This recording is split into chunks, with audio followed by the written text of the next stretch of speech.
Moi, je veux te dire, moi, je pétais ma tête sur le freestyle de Give Me Five avec James Dino. Oh, on va foutre la merde. Tu rentrais en studio, tu leur cassais la gueule en studio, ils te respectaient. Observer toute cette ville, elle est hard, elle est belle, elle est trash, elle est sale, elle est cool. Timeline, le podcast. Take one. Hello, moi c'est Accro. J'ai commencé le rap en 93 et j'ai fait mes armes avec Starflame jusqu'en 2004. J'ai sorti plusieurs albums, développé plein de projets et m'occupe aujourd'hui de Tarmac, le média digital de la RTBF. Bienvenue dans Timeline, une belge histoire du rap, le podcast. Dans cette série, je pars à la rencontre de la crème du rap belge pour des entretiens exclusifs et approfondis.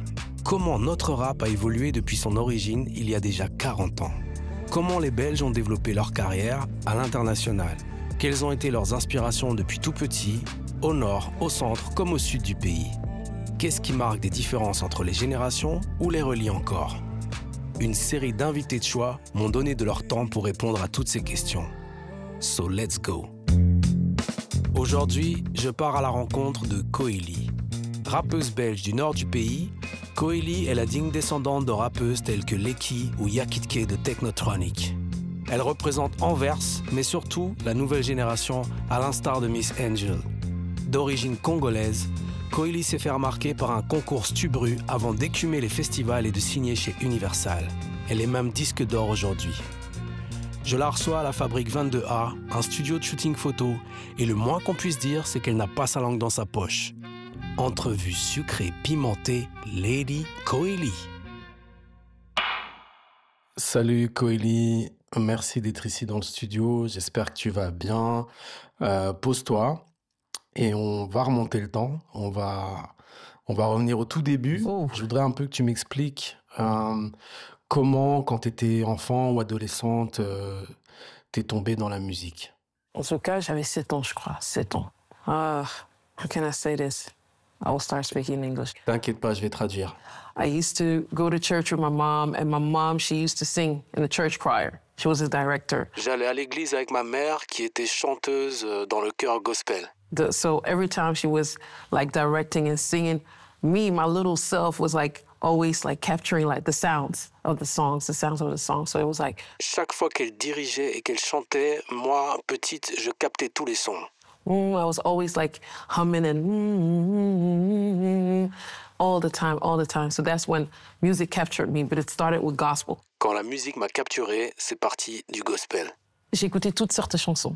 On parle de la rumba congolaise, du gospel congolaise, donc c'était vraiment a lot of information. J'avais trop d'informations de musique à la maison, et c'est comme ça que j'ai commencé à aimer la musique, à chanter. Donc c'était juste, c'est comme ça que ça a commencé.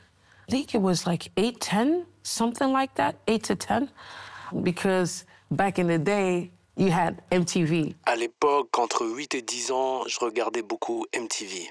The way that they dressed, the way that they were, their styles of flowing and then just being, it was freeing.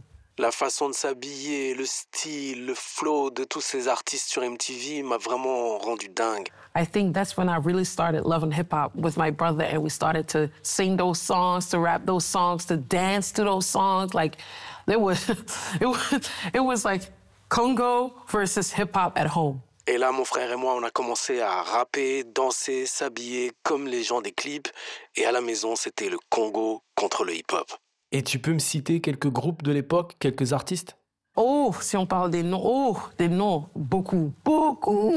On parle de Busta Rhymes, Missy Elliott, Ludacris, 50 Cent, Eminem, Jay-Z. On parle de Yves, MC Lyte. On parle de Pac, on parle de Biggie. Like, je me vois la petite Koeli regarder la télé et dire « Oh, what is this? »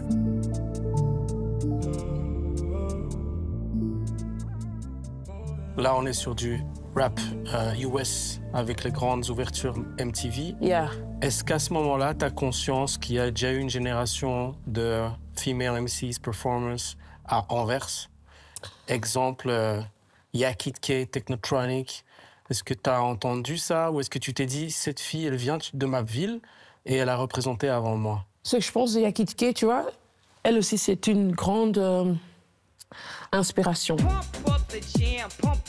une grande influence de savoir qu'on a ça aussi en Belgique.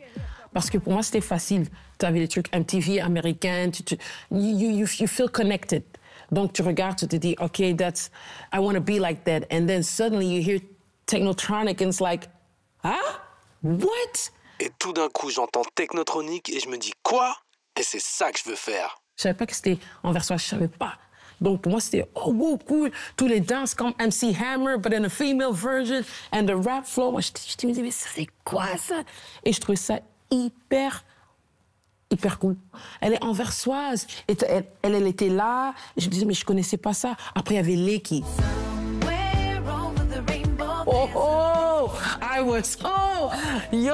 I was so invested into her, like as a young kid watching TV, watching all those videos, and I was like, you know, you're young, but you feel like you're that age. Après Yakid K, j'ai découvert Lecky, sa petite sœur. Et là, je me suis dit, waouh, c'était vraiment une inspiration. J'étais jeune, mais je me sentais prête. And it's not. It was the lifestyle that she created. It was a certain... I was like, she's the first female MC of Antwerp. She's black. Et pour moi, c'était juste, I found myself. C'était la première MC femme noire d'Anvers. Je me suis identifié à elle. Her English, son anglais qui fait trop ça parce que c'était si... Tu pouvais pas dire qu'elle était anversoise. Tu pouvais pas dire qu'elle était de la Belgique. The way that I flow right now in the studio, the way that I make music, I think that I also got it from her. It's like little pieces from a different artist that made me who I am today. Et le flow que je travaille aujourd'hui a été influencé d'elle et d'autres artistes qui ont fait ce que je suis devenu.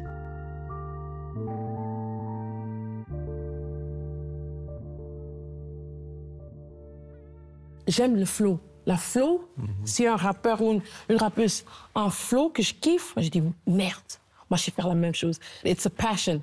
Est-ce que dans les quartiers à Anvers, les jeunes autour de toi se disent aussi, on a un role model, on a quelqu'un qui nous représente, tu disais Black, à la télé flamande, qui devient présentatrice.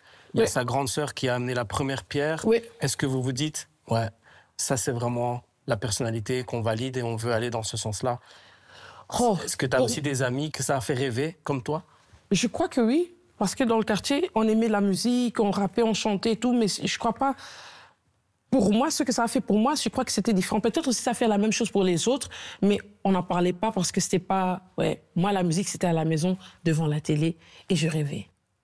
Chez moi, c'était comme ça. Et quand on était dehors avec les jeunes, on rappait, on dansait, on faisait toutes sortes de trucs qui parlaient de hip-hop, mais quand c'était à la maison, je rêvais, je regardais. Et à la base, tu vois, moi, j'ai grandi en Anvers et il y avait plein de rappeurs en Anvers, là, plein. On n'en parle pas et souvent ça m'énerve parce que je me dis, mais nous les jeunes qu'on portait dans les événements, j'ai vu l'équipe, je crois pas. Ça, je sais pas, je crois pas. Mais dans les événements, il y avait des événements de talent shows et tout. Et il y avait des rappeurs qui venaient avec leur groupe, comme ça, on connaissait des cousins de quartier qui rappaient, tout, ils avaient leur groupe et tout. Il y avait mon neveu, King, il était dans un groupe Scars Gift, et c'était tous des groupes de jeunes, ils rappaient tous en anglais, tous des flows différents, en verse. Mais les gens ne savaient pas ça, c'était juste, nous, les enfants dans le quartier, on savait, le groupe là, eux, ils sont de Deurne, eux, ils sont de Borgerhout, eux, ils sont de Anvers, truc de fou. Et on partait dans les événements, et c'est là qu'on voit tous les talents d'Anvers. Il y avait beaucoup de rappeuses ou plutôt des hommes? Oh, en ce temps-là, quand je partais dans des événements comme ça, il y avait des hommes, il y avait beaucoup des hommes. Il y avait beaucoup des hommes, et pour moi, je trouvais ça cool, parce que moi, j'étais là, la jeune fille qui disait « ouais », qui voulait aussi être ça. Comme je parle d'un Kid, d'un Daryl Cole, d'un Hayo, il y a plein, mais je n'arrive juste pas à prendre tous les noms. Dutch Norris. Il y avait un groupe, et c'était un groupe avec Joe Boy Jeffrey, Beast, Abdou. C'était un groupe, c'était vraiment... et nous tous, on kiffait trop. Et c'était en flamand. Il y avait des rappeurs qui rappaient en flamand, et il y avait des autres qui rappaient en anglais. It didn't matter in which kind of language you were rapping. It was just like hip-hop. It was alive. On s'en foutait dans quelle langue tu rappais, c'était juste hip-hop, c'était vivant. Mais toi, quand tu choisis l'anglais, c'est parce que tu n'aimes pas rapper en flamand? Ou pourquoi les flamands, parfois, ne vont pas tout de suite vers le flamand? Je sais pas, moi j'ai grandi avec l'hip-hop américaine. C'est ça que je voyais, j'aimais trop la langue, je me disais, wow, j'ai envie d'être comme ça. I want to act that way. Je voulais être comme ça, donc ça me rentrait dans mon corps. Je regardais Fresh Prince of Bel-Air. Je regardais My Wife and Kids, donc toutes les choses anglophones, tout ça là, je regardais parce que j'aimais la langue. Et c'était facile. Comme je parle français, anglais, flamand. Et le flamand et l'anglais, ça se ressemble un peu. Il y a des mots qui se ressemblent un peu. Donc pour moi, c'était facile à avaler, quoi. Ok. Une rappeuse de ta génération, Miss Angel. Est-ce que tu peux nous parler de Miss Angel? Tu sais, cette fille-là, je l'ai vue quand elle dansait. Donc, Miss Angel, Big Miss, elle, je l'ai vue quand c'était une danseuse. She was dancing and you could see that girl had some magic in her. Je l'ai vue danser et je savais qu'elle avait de la magie en elle. Because you see all the kids dancing and stuff, but when she was on that stage, suddenly everything changed. Everybody was screaming. Quand elle était sur scène, quelque chose changeait, tout le monde criait. Jesus Christ, that girl, crazy talented. And I remember we had like a talk back in the day, and she was like, yeah, I want to make music. I was like, nothing's stopping you, just do your thing and stuff. And when she started rapping, I was like, fuck, man, that voice is unique. Elle était super talentueuse, et quand on est parti en tournée ensemble, je me suis rendu compte que cette voix est vraiment unique. And that's what I like in hip-hop. Ça, j'ai toujours aimé que this genre, c'est pas pop. Pop, t'as tout le monde qui fait de pop, tu attends le son, tu le reconnais, le rock aussi, tu reconnais. Mais le hip-hop, chaque personne, that's what makes it special. Every person is different. Every person has a unique voice. Every person is just, there is a different kind of creativity. That's freedom. Hip-hop is freedom. Dans le hip-hop, chacun a son propre style, sa propre voix, sa propre identité et créativité. Le hip-hop, c'est la liberté. Et c'est ça que je kiffais beaucoup quand je regardais les hip-hop en Amérique. Ils étaient uniques.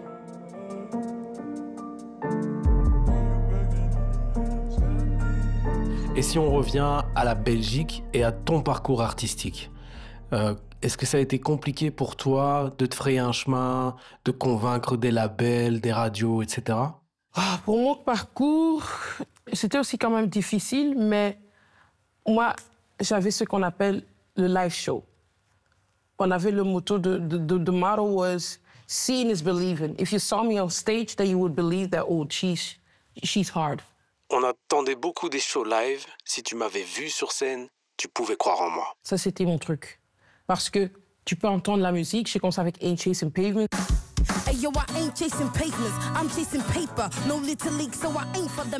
C'était aller à la radio, tout le monde se disait, oh, c'est qui? C'était nouveau, c'était différent. Ça te faisait penser, back in the day, ça te retournait en 2013, 2014, comme ça. Donc, c'était un peu... en ce temps-là, c'était fresh. Tu me parles de succès en radio, de découverte, mais aujourd'hui, ta génération est plutôt orientée stratégie réseaux sociaux.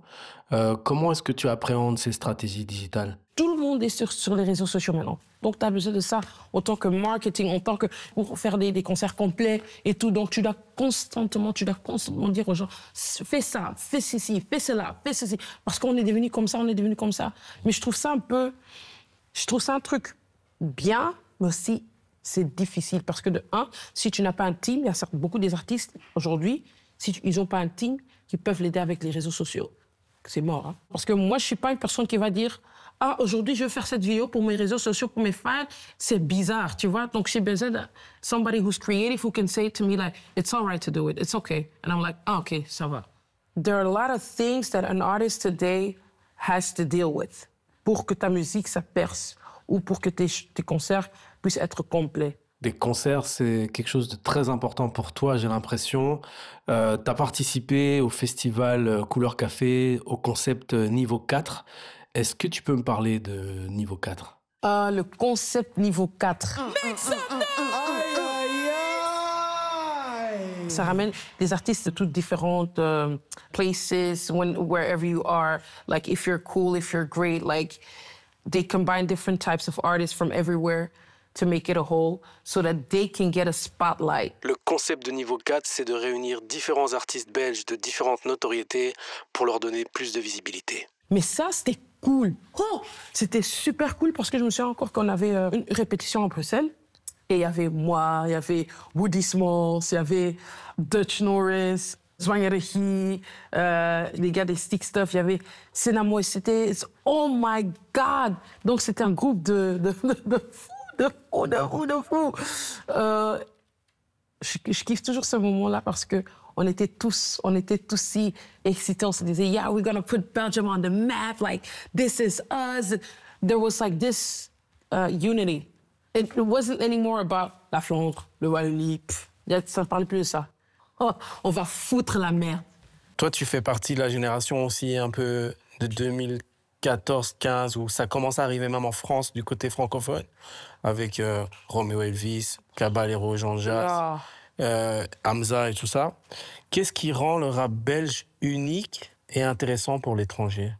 Unique de l'étranger, on est unique. On ne se ressemble pas. Tu ne peux pas dire que Romeo Elvis se ressemble à Caballero et Jean-Jacques. Tu ne peux pas dire que Zwangerehi se ressemble à... Tu ne peux pas dire ça. On est unique. Tout le monde a sa propre style. C'est ça qui rend les artistes en Belgique. It's unique. C'est pour ça que ça perce là-bas. Ça perce là-bas parce que c'est différent. J'espère que tu as pris du plaisir à écouter ce podcast. La série est disponible sur Ovio et sur toutes les plateformes. Si tu veux en savoir plus sur 40 ans d'histoire du rap belge, n'hésite pas à mater Timeline, la série documentaire, également disponible sur Ovio. De Benny B à Jean Jass, pas moins de 40 intervenants racontent une belge histoire du rap. C'est rempli d'archives et d'anecdotes, de quoi te donner les clés pour comprendre l'évolution du rap belge. À bientôt.